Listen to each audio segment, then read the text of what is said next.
Shalom. Bagaimana kabarnya Anda semuanya?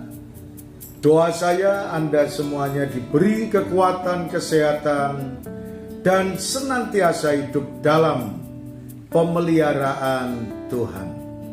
Saudara sekalian, pada kesempatan ini marilah kita merenungkan kebenaran firman Tuhan dengan pokok bahasan rahasia Kristus dinyatakan dan disampaikan untuk orang-orang bukan Yahudi. Saudara sekalian, kalau kita mendengarkan apa yang Tuhan sampaikan kepada kita, bahwa berita ini pada mulanya disampaikan untuk orang-orang Yahudi dan bukan untuk orang-orang di luar Yahudi. Tetapi sekarang dengan kedatangan Kristus ke dalam dunia ini, bahwa Allah menyampaikan rahasianya dan menyatakan serta menyampaikan berita-berita baik itu kepada orang-orang di luar Yahudi.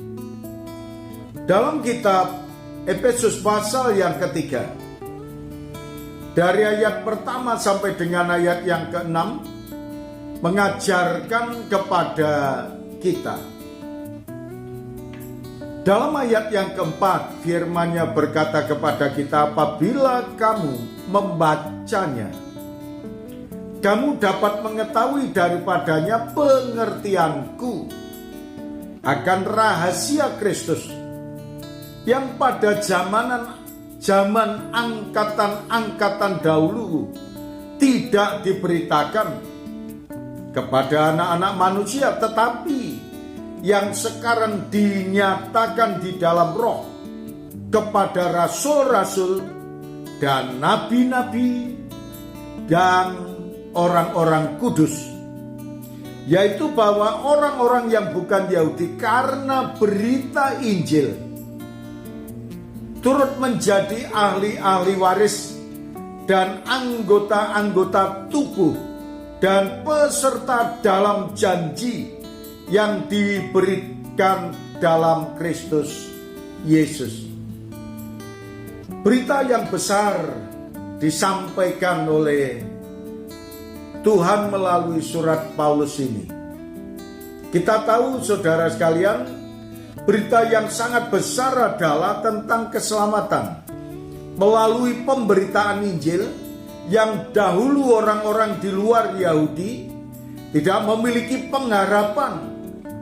Oleh karena mereka tidak disunat, oleh karena mereka tidak menyunatkan diri, mereka tidak mau bergabung dengan orang-orang Yahudi, sehingga pada zaman janji Tuhan yang dinyatakan oleh Allah melalui nenek moyangnya, tetapi sekarang Tuhan telah memberitahukan kepada semua orang dan mengundang semua orang.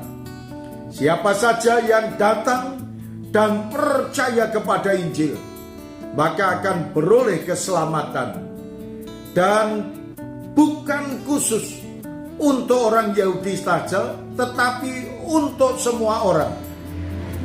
Di dalam Kristus, setiap orang yang percaya kepadanya akan diterima menjadi ahli waris dan anggota tubuh Kristus, serta akan menikmati janji yang diberikan Kristus kepada kita. Maka dari itu keselamatan oleh karena Kristus, pemeliharaan Kristus di dunia sampai akhir hayat kita. Tuhan tetap beserta dengan kita dan memberkati kepada kita. Terima kasih Tuhan atas kebenaran firman-Mu ini. Biarlah ini semua termeteraikan dalam lubuk hati kami. Dalam nama Tuhan Yesus kami berdoa.